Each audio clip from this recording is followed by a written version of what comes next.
الله من الشيطان الرجيم. بسم الله الرحمن الرحيم. الحاقة. ما الحاقة وما أدراك ما الحاقة.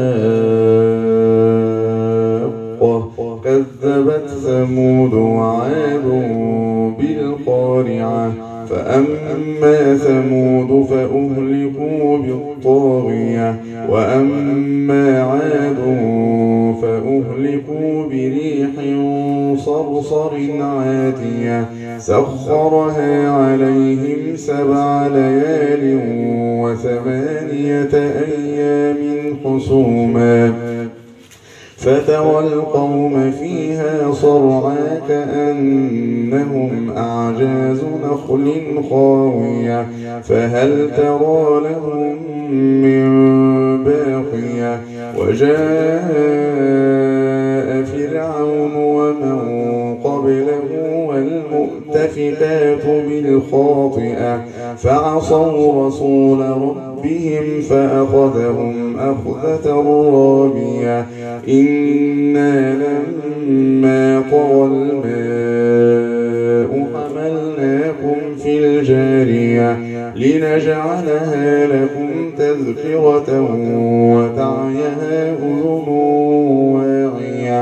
فإذا نفخ في الصور نفخة واحدة وحملت الأرض والجبال فدكتا دكة واحدة فيومئذ وقعت الواقعة وانشقت السماء فهي يومئذ واهية والملك على أرجائها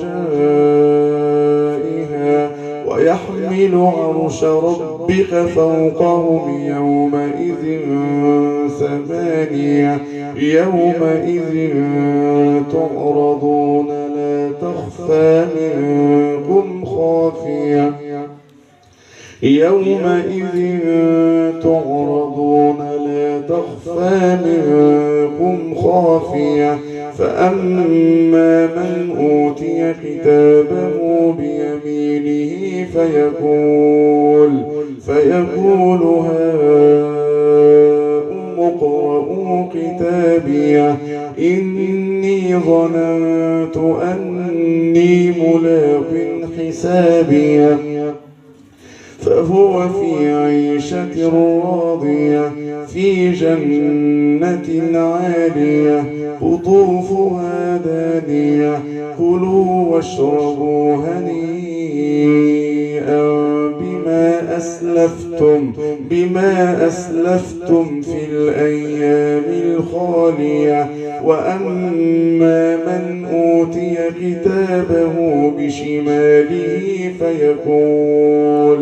فيقول يا ليتني لم أوت كتابيه ولم أدر ما حسابيه يا ليتها كانت القاضية ما أغنى عني ماليه هلك عني سلطانيه خذوه فغلوه ثم الجحيم صلوه ثم في سلسلة ذرعها 70 ذراعا فاسلكوه إنه كان لا يؤمن بالله العظيم ولا يحض على طعام المسكين فليس له اليوم هاهنا حميم ولا طعام إلا من غسلين